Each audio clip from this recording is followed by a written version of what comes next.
오늘은 종교개혁 주일입니다. 교회 타락과 부패를 비판하면서 오직 성경, 오직 은혜, 오직 믿음을 강조한 루터가 1517년 10월 31일에 비텐베르크 대학교 정문에 95개의 반박문을 게시한 것으로 촉발된 종교개혁 운동입니다.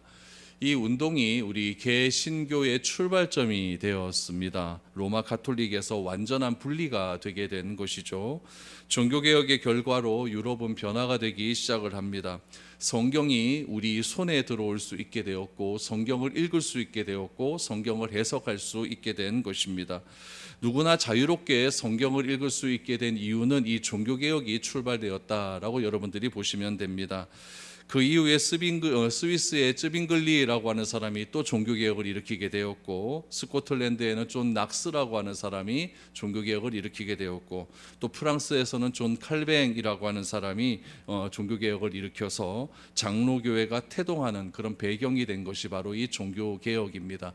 오늘 이 본문의 말씀을 이 종교개혁의 관점으로 한번 살펴보았으면 좋겠습니다. 그래서 우리들도 이 어두운 시기에 어떻게 살아가는 것이 종교개혁 정신을 가지고 살아갈 수 있는 것인가를 여러분들과 한번 고민해 볼 수 있는 그런 시간이 되었으면 좋겠습니다.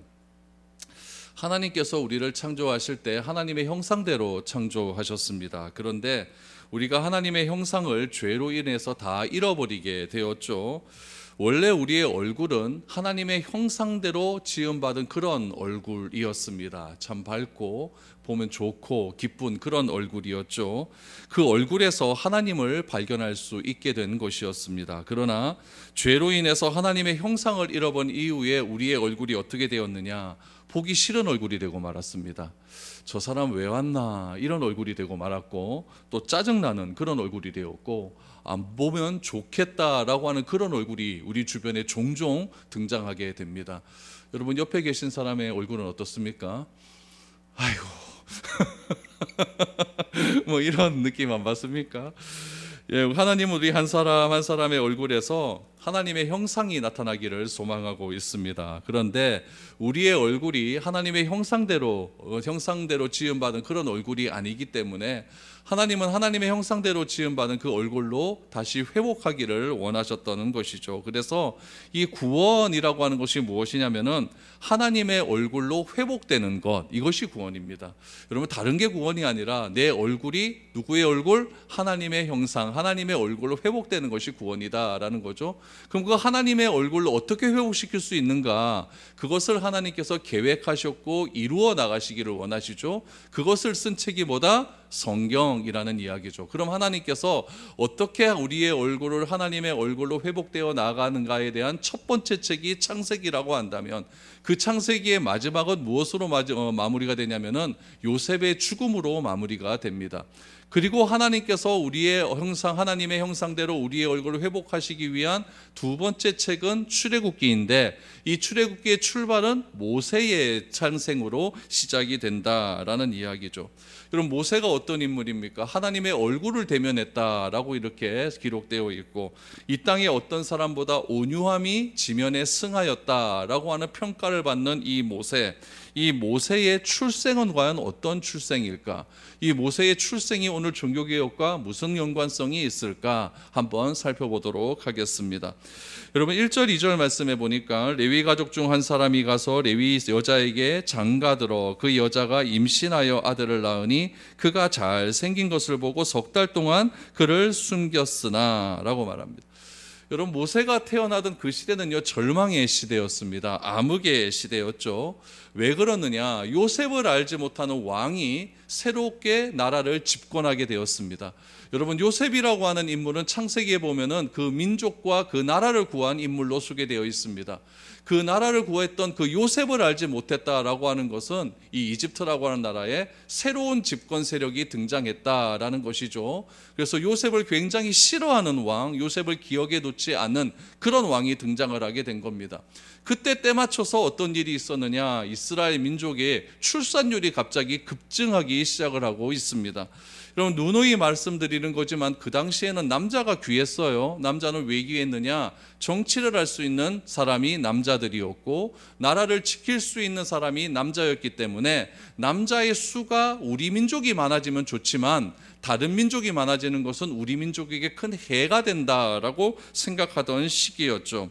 그래서 이 이집트의 왕이었던 이 왕은 어떻게 했느냐? 이 히브리 민족 가운데 나라를 우리나라에게 해를 끼칠 것 같은 남자아이의 출산이 많아지는 것을 보고 뭐라고 이야기하냐면은 히브리인 산파를 부릅니다. 불러서 이렇게 이야기하죠. 아들이면 죽이고 딸이면 살려두라라고 하는 명령을 내렸습니다.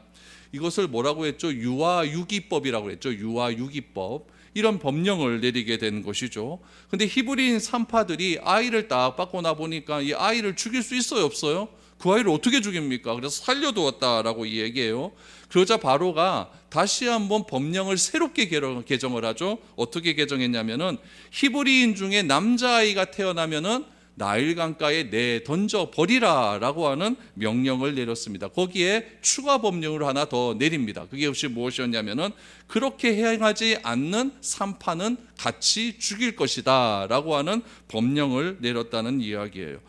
여러분, 아이라고 하는 것은 가정의 기쁨이고 구장의 나라의 기쁨입니다. 그런데 그 아기를 죽이라라고 하는 것은 온 나라에 절망이 임했다는 이야기예요. 온 나라에 슬픔이 임했다는 이야기고 온 나라에 통곡의 소리가 끊이지 않았던 그런 시대였다라는 것을 말할 수 있는 것이죠. 시대가 어둡습니다. 시대가 절망 가운데 있었어요. 그렇다 할지라도 여러분, 무엇은 끊이지 않냐면요, 남녀 간의 연애는 끊이지 않습니다. 오늘 1절 말씀에도 보니까 레위 가족 중 한 사람이 가서 레위 여자에게 장가를 들었다. 사랑하는 일이 그럼에도 불구하고 일어나게 되었다라는 이야기죠. 사랑하면 뭐가 태어납니까? 아기가 태어나죠. 절망 가운데도 아기는 계속해서 태어나고 있었던 이야기죠. 그런데 여러분, 이런 상황에서 레위지파라고 하는 것은 밝히고 있는데 여러분, 무엇이 안 밝혀지고 있냐면요, 아버지와 어머니의 이름은 밝혀지지 않는다라는 이야기죠. 왜 성경에 아버지와 어머니의 이름을 밝히지 않았을까요? 요 시대에 아이를 살려두게 되면은 부모의 생명에 지장이 있기 때문에 그래요. 그래서 성경은 이런 긴장감을 굉장히 강조를 하죠. 그래서 그냥 레위 지파의 한 남자와 여자 사이에서 아기가 태어났다라는 것만 강조하고 뒤에 출애굽기 6장 족보가 나오거든요. 그 족보에 보면 이 레위 사람 남자와 여자의 이름이 무엇이라고 나오냐면 남자의 이름은 아므람, 여자의 이름은 요게벳, 이렇게 등장을 하고 있는 것이죠. 요게벳의 이름의 뜻이 재미가 있습니다. 요게벳의 이름의 뜻은 뭐냐면 하나님께 영광이 되다라고 하는 아주 좋은 이름을 가지고 있어요. 요게벳이 여러분 아기를 낳았어요. 아기를 낳고 그 아기를 받고 보니까 너무너무 좋은 것이죠. 그래서 자기의 이름을 따라서 이 아기가 하나님께 영광이 되었으면 좋겠다라고 하는 그런 마음으로 아기를 몇 달 동안 키웠다? 석 달을 키웠다라고 이야기를 하고 있습니다. 이 석 달이라고 하는 시간 동안 하나님께 드림으로 하나님께서 이 아이를 좀 책임져 줬으면 좋겠다, 이런 마음으로, 기도하는 마음으로 이 아이를 숨기면서 키웠을 것 아니겠습니까? 특별히 이 아이를 여러분 2절 말씀해 보니까 잘생겼다고 이야기해요. 아이는 다 이쁘고 잘생겼지만 자기 아이들을 못생겼다고 하는 그런 부모도 없겠지만 특별히 성경에 아이를 잘생겼다고 나오는 것으로 보아서 진짜 아이가 이뻤던 것 같아요. 잘생겼기 때문에 이 아이를 낳은 이 요게벳이라고 하는 엄마는 이 아이를 숨겨서 정말 기도하는 마음으로 간절히 이 아이를 위해서 양육을 했습니다. 기도하는 가정 가운데 하나님께서 요게벳에게 아이디어를 하나 주셨습니다. 어떻게 하면 이 아이를 살릴 수 있을까? 여러분, 죽여야 되는 이 아이의 상황 가운데 어떻게 하면 살릴 수 있을까? 이런 기도 외에는 무슨 기도가 있겠습니까? 하나님, 이 아이를 살려주십시오. 이 아이를 살려주셔서 저의 이름처럼 하나님께 영광이 될 수 있는 그런 아이가 되게 해주십시오. 이 기도 외에는 딴 기도하지 않았을 거예요. 하나님께 간절히 기도했더니 하나님께서 요게벳에게 아이디어를 주셨습니다. 그 아이디어가 무엇일까? 우리 3절 말씀 보시죠. 더 숨길 수 없게 되매 그를 위하여 갈대 상자를 가져다가 역청과 나무진을 칠하고 아기를 거기 담아 나일 강가에 갈대 사이에 두었다라고 말합니다. 여러분, 이 말씀에서 주목해야 될 것은 무엇이냐면 상자랍니다. 상자. 그 상자가 어떤 상자? 갈대 상자였다라고 이야기를 해요. 이 갈대 상자를 갖춰다가 이런 방수 처리를 했어요. 무엇을 발랐다고 합니까? 역청과 나무 진을 거기에 발랐다라고 이야기를 합니다. 그래서 아이를 담아 나일강 갈대 사이에 둔 사람이 누구인지는 성경에 보면 구체적으로 기록되어 있지는 않아요. 근데 여러분 여기서 주목해야 될 것은 여러분 3절에서 여러분들이 동사를 주목해야 됩니다. 무엇을 주목하냐면요, 이것을 주목하셔야 돼요. 가져다가 갈대 상자를 가져다가 요 동사, 가지다가 요 동사 아닙니까? 가져다가 또 무슨 동사가 나와요? 칠하다라고 하는 동사 나오죠. 칠하다. 또 담다라고 하는 동사가 나오죠. 그 다음에 무엇이 나와요? 두다라고 하는 동사가 나와요. 여러분 동사가 나올 때는 항상 주어가 붙어 나와야 돼요. 그렇죠? 누가 행했다라고 하는 것이 나와야 될 것 아니겠습니까? 근데 이 동사를 여러분 분석을 해보면 히브리어는 남성 명사, 여성 명사, 중성 명사 이렇게 있거든요. 이 세 가지 명사가 이 동사와 같이 붙여 나온다는 이야기예요. 이 주어가 어떻게 나오냐면은 3인칭 여성 단수로 나옵니다. 3인칭 여성 단수. 그럼 이 상황에서 3인칭 여성 단수는 아버지겠습니까? 어머니겠습니까? 어머니란 얘기예요. 그러니까 이 일을 주도적으로 한 사람은 누구였다? 어머니 요게벳이란 이야기예요. 그러니까 이건 추측이 아니라 정확하게 성경에 기록된 거예요. 그러니까 어머니 요게벳은 이 아이를 태어날 때부터 아이를 위하여 기도하기 시작한 거예요. 기도했더니 하나님께서 아이디어를 주신 거죠. 그 아이디어가 뭐다? 갈대 상자라고 하는 아이디어였어요. 그 아이디어를 놓고 최선을 다한 거예요. 방수 처리를 하고 그것을 가지고 아이를 담고 그리고 나일 강가에 두었다라고 성경은 기록하고 있는 것이죠. 그러니까 여러분 이 절박의 상황에서 요게벳이 한 기도는 무엇이고 어떤 응답을 얻었는지는 이 3절을 통해서 다 알 수 있는 겁니다. 하나님은 기도하는 중에 이 요게벳에게 아이디어를 주셨는데 그 아이디어가 무슨 아이디어였을까요? 상자에 관한 아이디어였어요. 상자를 바르면 된다. 근데 재미있는 사실은 이 상자가 히브리어로 뭐라고 이야기하면 테바라고 이야기해요. 테바. 근데 이 테바가 창세기에 또 한 군데 등장하는 곳이 있습니다. 어디에 등장하냐면 방주가 테바입니다. 그러니까 노아의 방주를 뭐라고 한다? 테바예요. 이 갈대 상자 중에 이 상자도 뭐다? 테바라는 이야기예요. 그럼 방주와 상자의 공통점이 무엇이길래 이 같은 단어를 여기에 썼을까요? 여러분 이 방주와 이 상자의 공통점이 있습니다. 그것은 무엇이냐면은 둘 다 물 위에 떠 있습니다. 그런데 이 방주도 그렇고 상자도 그렇고 물 위에 떠 있는 배라고 한다면 닻이 있어야 될 것 아닙니까? 그 당시에. 그런데 이 방주와 이 상자에 닻이 있어요? 없어요? 없습니다. 방주처럼 생긴 그냥 직사각형, 닷도 없고 돛도 없어요. 목적지는 있을까요? 없어요. 이런 공통점이 있어요. 또 하나의 중요한 공통점은 무엇이냐면은 그러면은 이 방주도 그렇고 상자도 그렇고 강 위에 띄어서 물 위에 띄어서 어디론가 간다는 이야기인데 그 목적지를 정하시는 분은 누굴까요? 하나님이라는 이야기. 그러니까 방주를 어디로 움직일 수 있는 동력을 주시는 분은 누구다? 하나님이라는 이야기죠. 노아의 방주도 그렇고 이 갈대 상자도 똑같다라는 이야기죠. 그러니까 하나님께서 이 갈대 상자의 목적지를 정하시고 하나님께서 노아 방주의 목적지를 정해주시고 하나님께서 이 갈대 상자의 방향을 정하시고 그리고 똑같이 노아의 방주도 무엇을 정하신다? 방향을 정하신다는 이야기예요. 그리고 또 하나 이 갈대 상자와 노아의 방주의 운명도 누구의 손에 있다? 하나님께 달려있다라는 이야기죠. 요게벳은 이런 확신을 가지고 있었던 거죠. 내가 이 암울의 상황 가운데, 암흑한 상황 가운데, 절망적인 상황 가운데 온 옆집에 계속 울음이 터져요.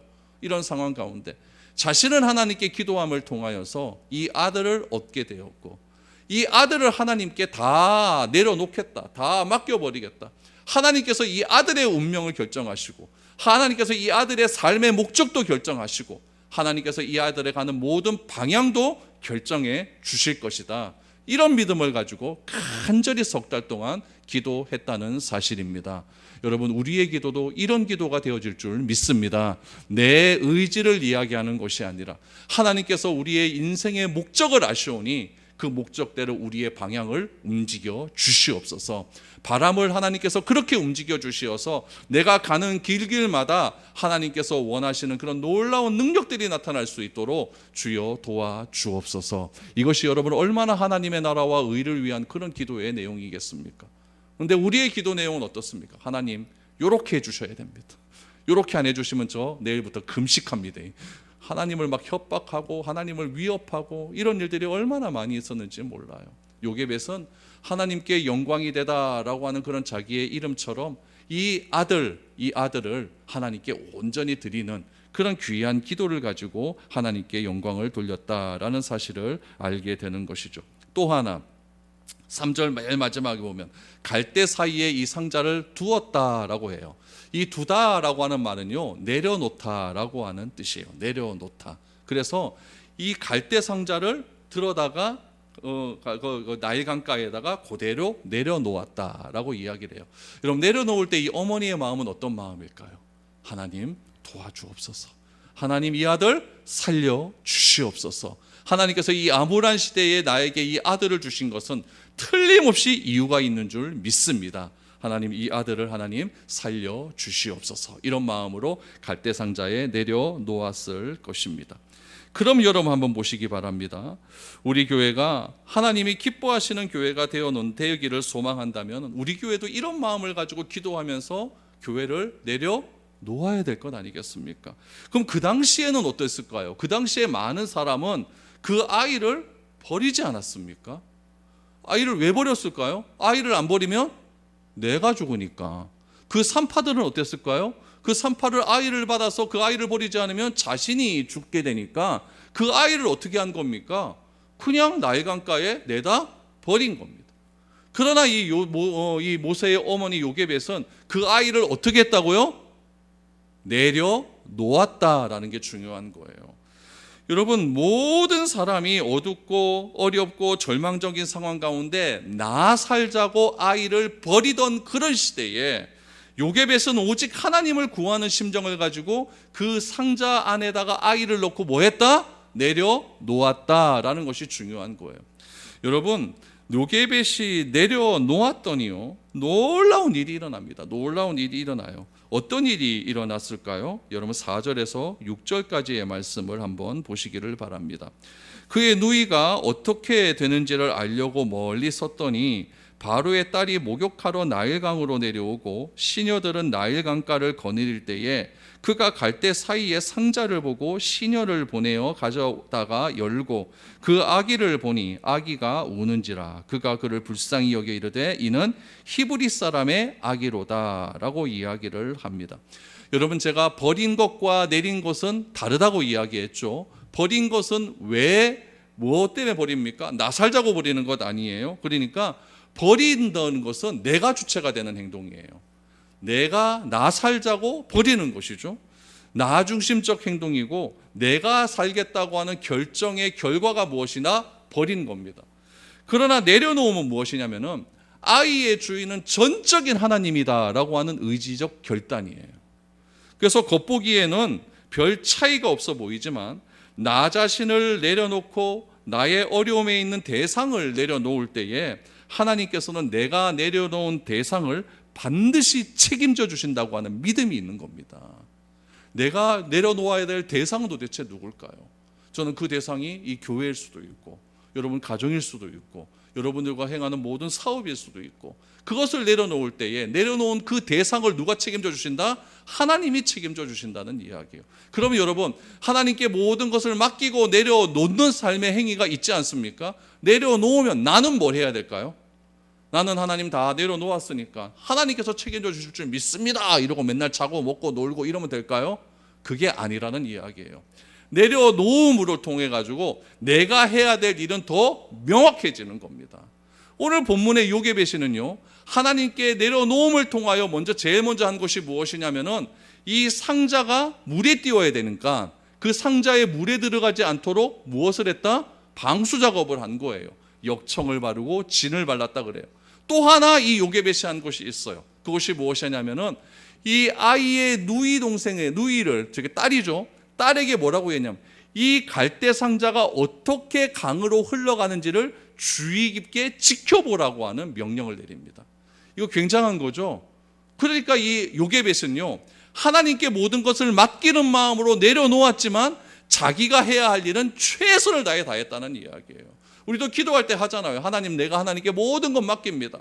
하나님께 다 내려놓습니다. 그러니까 하나님께서 책임져 주시옵소서. 기도합니까, 안 합니까? 해요. 그리고 나는 뭐 합니까? 평상시와 똑같이 해요. 아무것도 안 해요. 그러나 하나님께서 원하시는 내려놓음의 진정한 의미는 무엇이냐면은, 하나님께 맡겼다고 한다면 내 삶에 더 이상의 최선을 다하는 겁니다. 하나님께 내려놓은 그 목적을 위해서 하나님께서 반드시 책임져 주실 거니까 그것을 위해서 내가 할 일은 더 열심히 하는 거죠. 오늘 요게벳은 그렇게 열심히 하는 겁니다. 자기 딸을 시켜서 이 아이가 어디로 가는지 한번 잘 살펴보아라 라고 했더니, 그때 하필이면 누구를 만납니까? 바로의 딸을 만나게 됩니다. 여러분, 이 바로의 딸을 만나는 이 4절에서 6절의 말씀이요, 정말 하나님이 섭리하시는 그런 과정이에요. 왜 하필이면 바로의 딸이요? 자기 궁궐에 목욕탕이, 자기 욕조 있을 텐데 그 욕조에서 목욕 안 하고 왜 나일강에서 목욕을 하려고 내려왔을까요? 왜 하필이면 그랬을까요? 왜 하필이면 바로의 딸이요, 하필이면 갈대 상자가 떠내려가는 그 시간에 내려와서 목욕을 했고, 왜 그 시간에 그거를 딱 보게 되었을까요? 정말 신기하지 않습니까? 그것을 보고 그냥 흘려보낼 수도 있을 것 같은데 왜 시녀에게 시켜서 그것을 가져오라고 했을까요? 그리고 그것을 왜 열어보라고 했을까요? 그리고 아기를 딱 보는 순간 이 마음이 6절 말씀해 보니까 그가 그를 뭐 여겼다? 불쌍히 여겼다고요. 왜 불쌍히 여기는 마음이 들었을까요? 이 바로의 딸은요, 자기 아버지가 바로 아닙니까? 왕 아닙니까? 그렇다면 이 명령을 내린 사람이 누군지 알고 있어요. 그러니까 히브리 사람의 자식이로다라는 것을 알지 않습니까? 자기 아버지의 명령을 정면으로 거부하는 행동이에요. 그 당시의 세계관은 여러분, 그 왕은 신이 내린 그런 신의 대리자 아닙니까? 그러니까 신의 명령을 거부한다는 것은 내가 죽는다는 이야기거든요. 비록 아버지 딸이라 할지라도 그 아버지가 명령 내린 것을 뻔히 알면서도 왜 그를 불쌍히 여기고 그를 구해야겠다고 하는 마음이 생겼을까요? 여러분, 이런 일이 일어난 이유는 무엇일까요? 이 질문의 답은요, 우리는 성경을 알기 때문에 딱 한마디로 요약합니다. 왜 이런 일이 일어났을까? 이 일을 주체하신 분은 누구실까요? 하나님이기 때문에 그렇습니다. 하나님을 모른다면 뭐라고 얘기할까요? 운이 좋아, 그렇지, 재수 좋지, 이렇게 얘기할 거죠. 그러나 우리는 하나님을 믿고 하나님을 주인으로 고백하며 하나님께서 이 세상의 모든 일에 개입하고 간섭하신다는 사실을 믿고 있는 사람들 아닙니까? 그렇다면 이 사건은, 이 바로의 딸이 이렇게 행한 이 감정과 이런 행동의 결과는 우연일까요? 필연일까요? 필연적 사건이에요. 하나님이 행하신 사건입니다. 하나님의 계획대로 일어난 사건이고, 상황에 얽매이지 않고 기도함으로 자기의 자식을 내려놓았더니 하나님께서 그 내려놓은 그 자식을 뭐 해주신다? 책임져 주시는 겁니다. 이게 내려놓음의 은혜라는 이야기예요. 내려놓지 않으면 하나님께서 책임져 주시지 않죠. 내려놓지 않는다는 것은 내가 하겠다는 이야기거든요. 그런데 하나님께 내려놓음을 통하여서 그 대상을 하나님께 맡긴다라고 하는 그런 의미가 담겨져 있는 것이죠. 바로의 딸이 아이를 책임져 주지 않는다면 이 아이의 생명은 보존할 수가 없었을 것입니다. 그러나 이 배후에는 누가 계셨다? 하나님이 계시는 겁니다. 어머니 요게벳의 말대로 상자를 지켜보던 미리암이요, 이 공주가 아이를 딱 보더니 이 아이를 내가 키워야겠고 그런 마음이 딱 들자마자 이 아이를 불쌍히 여긴 것을 보고요, 막 뛰어갑니다. 막 뛰어가요. 그리고는 공주에게 이렇게 이야기를 합니다. 이것도 좀 재미있는 표현이 나오는데요, 7절 이하를 보세요. 그의 누이가 바로의 딸에게 이르되 내가 가서 당신을 위하여 히브리 여인 중에서 유모를 불러다가 이 아이의 젖을 먹이게 하리이까. 바로의 딸이 그에게 이르되 가라 하매 그 소녀가 가서 그 아이의 어머니를 불러오니 바로의 딸이 그에게 이르되 이 아기를 데려다가 나를 위하여 젖을 먹이라. 내가 그 삭슬 두리라. 이 여인이 아이를 데려다가 젖을 먹이더니 라고 말합니다. 바로의 딸이 아이를 키우기를 결정하자 미리암이 달려가서 히브리 여인을 유모로 추천합니다. 이 히브리 여인은 누굴까요? 요게벳입니다. 모세의 그 어머니예요. 그러면서 여러분, 젖을 먹인다라고 하는 말이 나오는데 세상에 여러분 자기 자식 젖 먹이고 돈 버는 사람이 어디 있습니까? 요게벳은 자기 자식 젖 먹이고 돈 법니다. 대단하지 않습니까? 생업도 하나님께서 복을 주세요. 젖을 먹이고 내가 그 삭슬 주리라 라고 하지 않습니까? 그래서 요게벳은요, 월급 받아가면서 노예면서도 월급 받아가면서 아이에게 젖을 먹여가면서 간절하게 이 내려놓은 이 아이를 위하여서 또 기도하는 마음으로 가르치기를 시작합니다. 젖을 떼면 자기를 떠나야 되는 상황이 오게 되고 한 3살쯤 되면 떠나보내야 되거든요. 그때는 상황이 오게 되면 안 되니까 젖을 먹이는 순간 요게벳은 최선을 다해서 이스라엘의 역사를 알려주었을 것이고, 이스라엘 역사 가운데 레위인이 해야 될 일이 무엇인지를 하나하나 알려주었을 것입니다. 여러분, 이것이 내려놓음의 역사입니다. 하나님은 내가 가장 귀하다고 생각하는 것을 내려놓았을 때에 하나님께서는 그의 인생을 책임져 주시고 하나님께서는 그 인생을 대신해서 살아주신다라는 사실을 오늘 이 모세의 사건을 통해서 알게 되는 것이죠.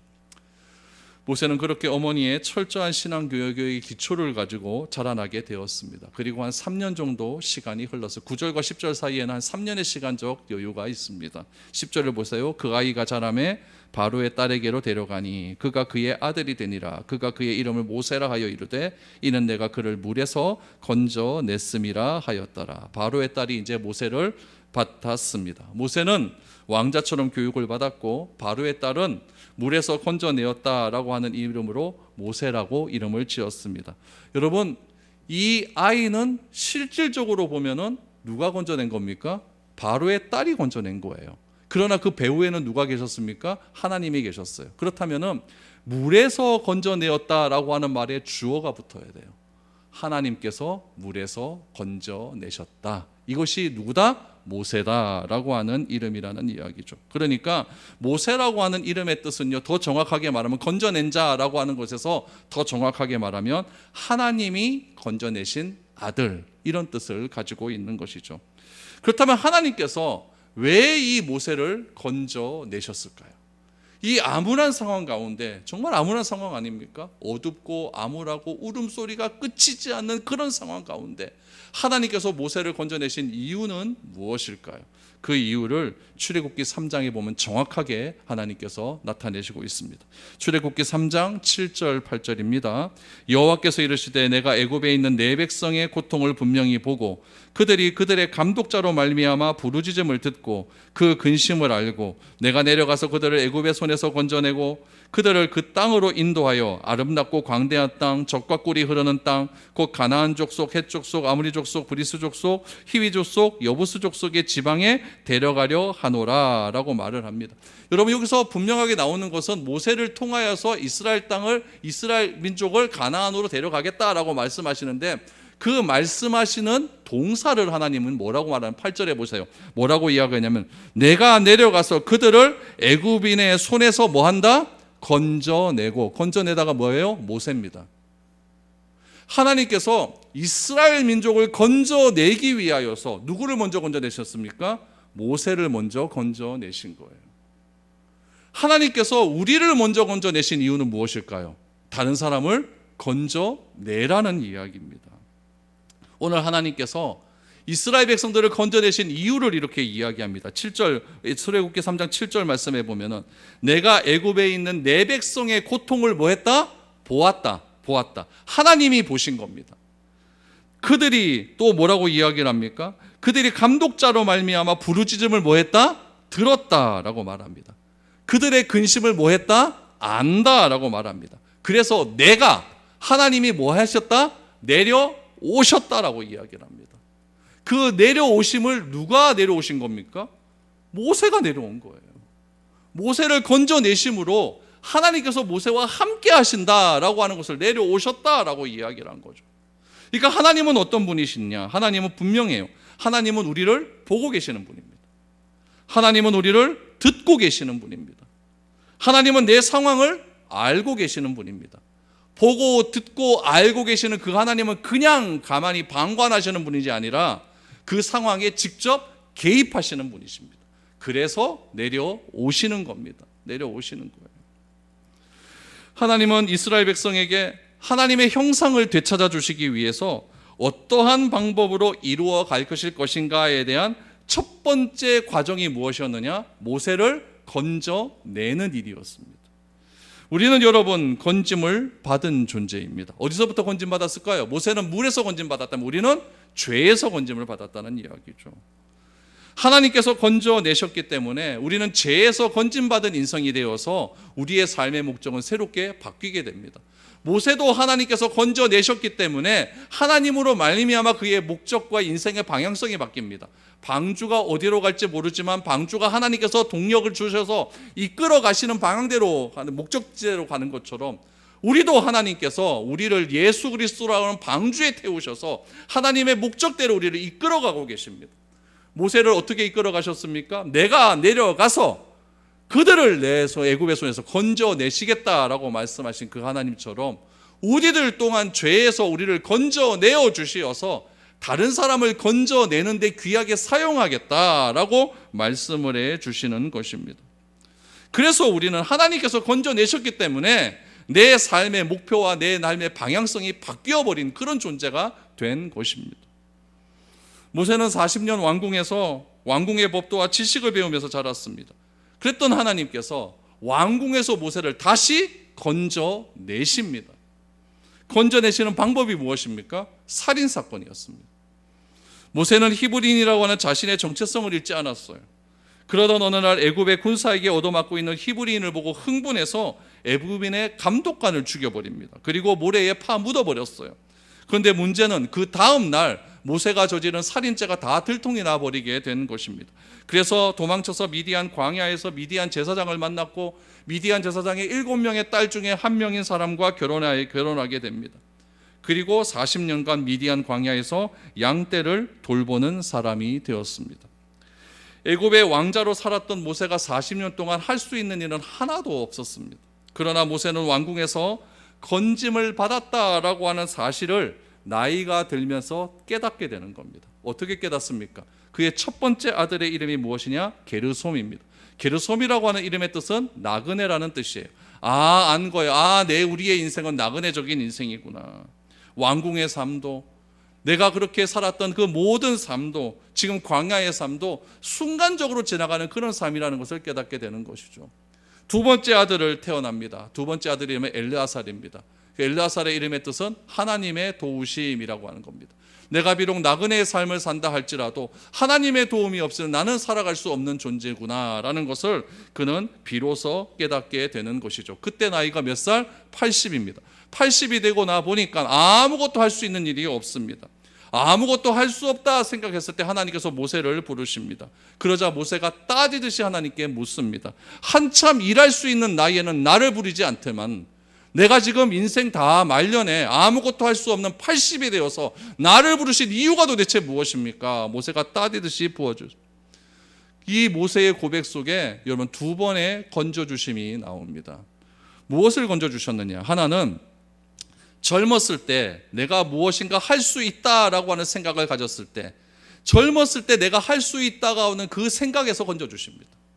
네가 아무리 나이가 젊다 할지라도 내가 함께 하지만 넌 할 수 있는 게 아무것도 없어. 건져주시는 거죠. 나이 80이 되어서 내가 아무것도 할 수 없다라고 하는 그 생각 속에서 하나님께서 다시 건져주시는 겁니다. 하나님은 그렇게 모세를 사용해 가십니다. 여러분 다 자기만의 생각 아닙니까? 젊었을 때는 내가 젊기 때문에 내가 할 수가 있다. 늙어서는 내가 늙었기 때문에 나는 하지 못한다. 다 그 내 생각 속에서 하나님은 모세를 건져내어 주셨습니다. 하나님은 어떤 분이십니까?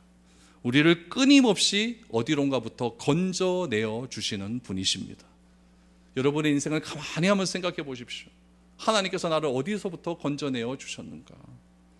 저와 여러분들이 안주하지 않도록, 여러분들이 고통 가운데 낙심하지 않도록 우리를 끝없이 건져내어 주시는 분이 하나님이십니다. 왜 우리를 건져 주실까요? 새로운 목적지를 향하여 가라는 이야기죠. 하나님께서는 우리를 다 보고 계시고 우리의 신음을 듣고 계시고 내가 고통 가운데 있다는 것을 아시기 때문에 내 삶의 현장에 와서 그 우리를 건져 주시는 분이라는 이야기죠. 모세가 아무것도 할 수 없다라고 고백하는 그때에 하나님은 뭐라고 말씀하시냐? 그때가 하나님의 때다라고 말씀하십니다. 모세에게 새로운 삶의 방향성이 주어진 겁니다. 여러분, 성도란 무엇입니까? 성도란 다른 게 성도가 아니에요. 건짐을 받은 사람입니다. 왜 우리를 건지셨습니까? 아직도 빠져있는 사람을 건져내기 위해서 우리를 먼저 건져내어 주신 것입니다. 모세가 건짐을 받은 이유는 무엇입니까? 노예 삶 가운데 빠져있는 이스라엘 백성들을 건져내어 내기 위해서 모세를 먼저 하나님께서 건져내어 주신 겁니다. 저와 여러분을 먼저 건져내신 이유는 죄라고 하는 막막한 바다 위에 빠져있는 사람을 건져내라고 우리를 이렇게 건져내어 주시어서 이 방주라고 하는 테바라고 하는 교회라고 하는 테바 속에서 하나님의 방향성과 목적대로 우리를 걸어가게 해주신다는 사실입니다. 이것이 새로운 우리 삶의 방향성입니다. 16세기 유럽은요, 교회에 폭력이 있었습니다. 말 안 들으면 다 죽여버립니다. 마녀 사냥으로 다 죽여버려요. 교황이 타락했습니다. 교회가 교회되지 못했습니다. 성도가 성도되지 못하는 그런 암울한 상황이었어요. 서방교회는요, 예배당을 건축하겠다고 면범부를 판매하기 시작합니다. 건축헌금을 내야만 네가 죄에서 면제받을 수 있다라고 하는 그런 것들을 판매하기 시작했습니다. 연옥에 대한 교황권의 주장이 나왔습니다. 교황, 그때 당시에는 연옥이라고 하는 교리가 있었거든요. 그 연옥에서 견짐을 받기 위해서는 잘해야 된다, 충성해야 된다, 돈 내야 된다. 연옥에 대한 교리권을 여러분 교황이 주장을 하기 시작한 겁니다. 도덕적으로 심각하게 타락하기 시작합니다. 교황이 여러분 자녀들이 얼마나 많아졌는지 아십니까? 한 여자에서 난 것이 아니라 3명, 4명, 5명 여자에서 자녀들이 출산하기 시작합니다. 기록에 보면 교황의 동성애 사건도 나옵니다. 이런 일들이 여러분 그 당시 유럽 교회에 만연하게 일어났습니다. 주교와 사제들은 교황의 타락함을 보고 그들을 비판하기보다는 그들에게 오히려 잘 보이기 위해서 여자를 갖다 바치고 돈을 갖다 바치는 그런 시대적 상황이 16세기 여러분 유럽 사회의 현실이었습니다. 그런 암흑의 시대에서 하나님은 한 사람을 건져내십니다.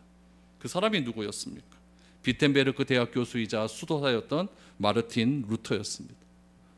루터는 당시의 교회의 타락상과 교회의 잘못된 교리를 일목요연하게 정리를 합니다. 1번 뭐가 잘못됐다, 2번 뭐가 잘못됐다. 그게 95가지였어요. 그게 루터가 말한 95가지의 반박문이었습니다. 그거를 여러분 대자보를 써갖고 비텐베르크 대학 정문에다가 쫙 갖다 붙인 거죠. 그거를 읽은 대학생들이요, 난리가 나기 시작을 했습니다. 그 정문의 계시함을 통해서 하나님께서 종교의 타락 가운데 이 루터를 건져내셨습니다. 루터의 용감한 이 선언은 그 이후에 많은 사람들에게 영향을 미쳤고 결국 종교개혁을 일으킨 해가 1517년이거든요. 그거보다 딱 1년 뒤 1518년에는 교회가요 루터를 이단으로 판정하기를 고소를 하기 시작을 합니다. 자꾸 교황 잘못됐다고 하니까 여러분 결국에는 교황청에 고발을 한 거죠. 그리고 교황청은 루터에게 마지막 소명할 수 있는 기회를 준다고 하는 명목으로 루터에게 소환장을 보내는 거예요. 대질신문하자. 루터의 주변에 많은 사람은 루터로부터 그 소환에 불복해라라는 것을 권면했습니다. 왜냐하면 그 소환에 가는 순간 루터는 이단이 되는 것이고 그냥 죽는 것, 화형에 당할 것은 너무나 뻔한 사실이었거든요. 그러나 루터는 주변의 사람의 말을 뿌리칩니다. 그리고 소환에 응해서 독일의 브롬스라고 하는 도시로 갑니다. 그래서 그 판결을 하는 장면이 그림으로 나와 있는데 한번 보시기 바랍니다. 저게 루터예요. 그 앞에 교황이 있죠. 벌건 옷을 입고 있는 사람, 그 다음에 교황입니다. 교황 앞에서 루터가 이렇게 이야기를 합니다. 네가 말한 거 다 잘못되었다라고 말하면은 내가 살려줄게 라고 교황이 이야기를 하거든요. 그때 루터가 말한 대목 중에 이런 대목이 있습니다. 이렇게 얘기했어요. 내 양심은 하나님의 말씀에 사로잡혀 있습니다.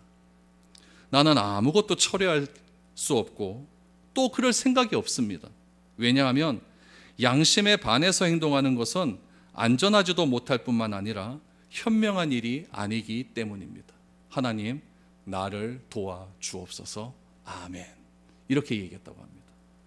저 회의장이 난리가 났습니다. 난리가 났죠. 루터를 당장 포박하여서 감옥에 가두어라 라고 하는 그런 명령이 일어났습니다. 그 명령 이후에 루터를 따르는 사람이 루터를 탈옥을 시킵니다.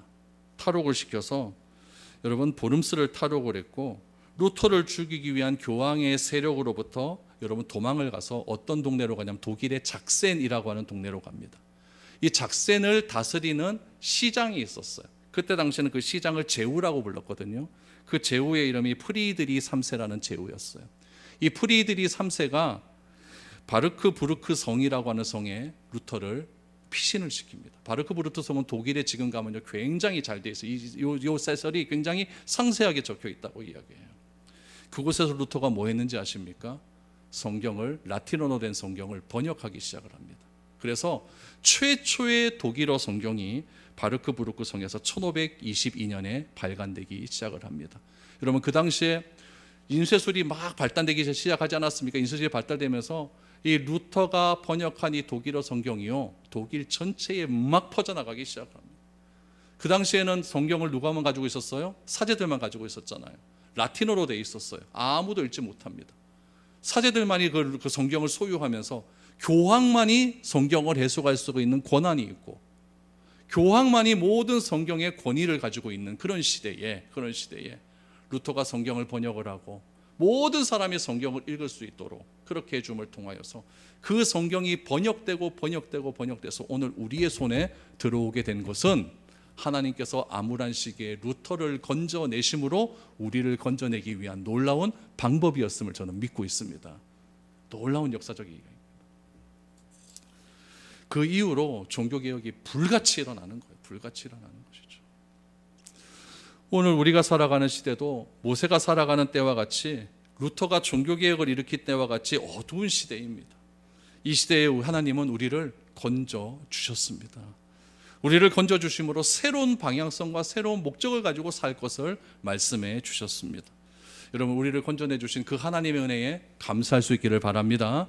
감격함으로 살아갈 수 있기를 바랍니다. 그래서 저와 여러분들의 얼굴에 하나님의 형상이 회복되기를 바랍니다. 그래서 그 사람의 얼굴만 봐도 즐겁고 기쁘고 얼굴만 보면 항상 찡그러지는 것이 아니라 항상 기뻐할 수 있는 그런 얼굴을 보여줘서 많은 사람들에게 여러분 하나님의 놀라운 복음의 소식을 증거할 수 있는 저와 여러분들의 삶이 될 수 있기를 축복드립니다.